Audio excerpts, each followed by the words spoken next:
commencer, je tenais vraiment à dire que j'étais honorée d'avoir été identifiée dans cette vidéo où on parle d'immobilier. Il faut qu'on comprenne une chose, les ouvriers, quand ils viennent dans un chantier, ils n'ont pas pitié de toi, ils n'ont aucunement pitié de toi. Tu peux acheter la bière, tu peux acheter le jus, tu peux même mettre des coupés de poulet, de zibi, de je ne sais pas quoi, faire des bouillons, de sauce, de tout. Ils n'ont pas pitié de toi, eux, ils pensent qu'à eux. Eux, ils veulent avoir la main-d'œuvre et, si possible, récupérer aussi de l'argent quand tu achètes le matériel ou les matériaux.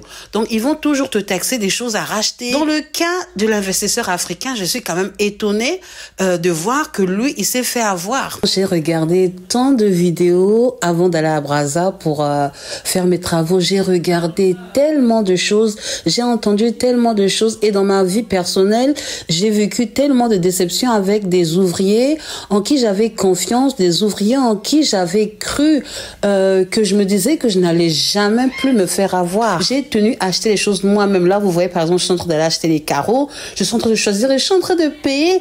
On est en train de compter. En fait, quand tu commences à leur faire confiance, quand tu commences à te relâcher en te disant « Ah, je le connais bien, il est gentil, je laisse tomber ». Et c'est là où tu as justement le truc qui va t'arriver, qui n'est pas bien. Maman prenait même le temps de calculer. Elle avait toujours sa calculatrice. Hein. Elle calculait tout, elle vérifiait tout. C'est nous qui donnons l'argent. On ne laissait pas justement les ouvriers aller acheter les choses. Non, non, tu peux acheter des trucs, les déposer au chantier. Pendant qu'ils sont en train de travailler, il y a des ouvriers qui sont malhonnêtes, qui peuvent voler. Donc si tu n'es pas là, tu te feras justement avoir. On doit se dire la vérité, c'est impossible d'être au chantier 24 heures sur 24. Il y aura toujours un moment où tu vas sortir du chantier et eux pourront piquer un petit truc. Quand ce sont des petits trucs, ça passe. Mais c'est quand les personnes se mettent à doubler les prix des matériaux. Moi, il m'est arrivé d'acheter des trucs. Vous voyez, quand on commence le chantier, il y a des petits trucs qui manquent. Voilà. Là, tu te dis, bon, va acheter 4 sacs de ciment, 4 sacs de colle, 3 pots de petite peinture. Ça passe. Mais à ce niveau-là, ils vont te voler. Il y aura pas d'autre chose à faire.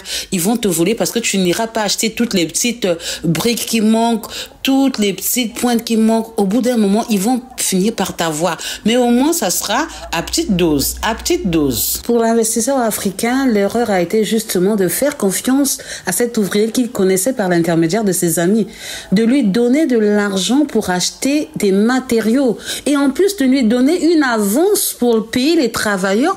Mais ça ne se fait plus. En tout cas, en Afrique, j'ai vu de faire des trucs comme ça. Même en Europe, ça existe, des gens qui prennent ton avance et qui disparaissent, qui travaillent 2 jours, qui disparaissent en fait. Quand un ouvrier te demande une avance, tu le payes par rapport à la journée qu'il a pris pour travailler. Donc c'est comme si tu le payais par jour. Par contre, quand il vient, après avoir acheté les produits ou tout simplement les matériaux, le matériel, tu peux lui donner une petite avance pour le transport. Tu peux lui donner 10 000 francs CFA, 15 000 francs CFA pour qu'il puisse donner à ses travailleurs pour qu'ils puissent venir au chantier. Mais tu ne lui donnes pas plus, pas du tout plus. S'il ne veut pas qu'il laisse, quand il va travailler dans la journée, s'il veut encore une avance, tu essaies d'estimer ce qu'il a fait et tu lui donnes peut-être une petite partie, un petit pourcentage par rapport à la journée. Donc, c'est toujours moi qui suis en train de garder son argent. En fait, c'est toujours moi qui suis en train de le voir. Et de ce fait, le gars, il peut pas fuir avec mon argent. En fait, quand tu as des ouvriers, il faut que toi, tu doives à ces ouvriers-là. Alors, je suis fatiguée de parler. Hein. Si tu veux plus de vidéos de ce genre-là, s'il te plaît, abonne-toi sur ma nouvelle page Cristal de Flora. Avec cette photo-là, je ferai plus de vidéos de ce genre. Bisous.